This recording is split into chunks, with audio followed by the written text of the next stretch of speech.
Sandtroopers.com.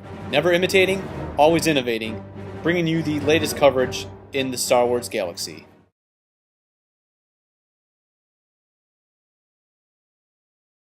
Okay, and as a collector yourself, does it bother you to see the same figures repackaged again over and over? I know a lot of our readers don't particularly care for it. Yeah, I know. And if you don't want the same package figure, you don't buy it. I really don't understand that kind of criticism, because it's not done. Honestly, it is not done by Hasbro to force anyone, oh, well, it's a new package, I have to get it. It's done because they think the market changes, the market expands, there's new people coming in, and they want to have an opportunity to put out a figure again that was popular. And or if it's a repaint, there's a reason for it. They've got to keep the main figures constantly in the line. So how do you do a Vader for the 14th time? You try to do them a little different. And it's not just the packaging, but you try to do something else with the figure too.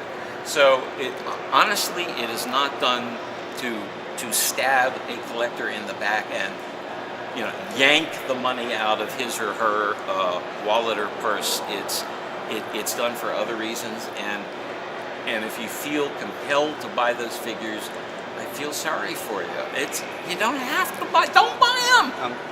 Well, I guess I understand. Believe me, I understand. What I would say to that though is I think a lot of the problems that it does cause is for the collector. A lot of that stuff creates an overstock, and I think that's what bothers people the most. Overstock in the stores? Yes, sir. That you have like Saga Legends, and they're clogging up the pegs, and they're not getting new stuff. Yeah, well, clearly, if there's a problem at retail, then somebody should complain to their store manager or to the chain. I mean, Hasbro has people in the field all the time. They're aware of what problems are in a lot of the major markets, and if you see something like that happening, you right into the site. I mean, Hasbro reads all your sites. If they see people complaining, I mean, they're going to look into it. They really do look into those things, and sometimes you guess wrong on a figure or two, and it becomes a peg warmer, and you think, oh, it's not that they produce that many figures of that kind. They're aware of what's going to sell and what's not. It just sells less than they think, or in that one area of the country. And here, you can't find any of them. It's strange. Yes, absolutely. I guess, but basically what I'm saying though is how we've seen the figures come from 1998. The 30th anniversary collection was super. I think most everybody really loved not just the figures, but the choices of the characters. Mm-hmm. How much input does LFL have in the overall say in these things at the end of the day?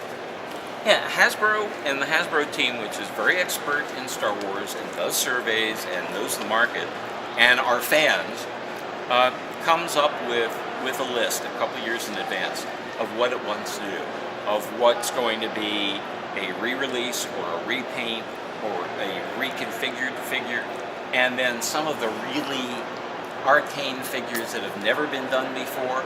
And they'll come up with that as a list, and the list always changes.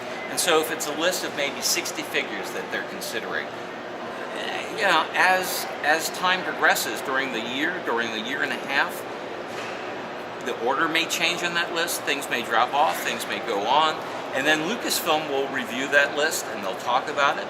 But Hasbro has been really good in understanding the market, and it's really two markets, as we know. It's a collector's market and it's a kids market. The kids market is driven by events.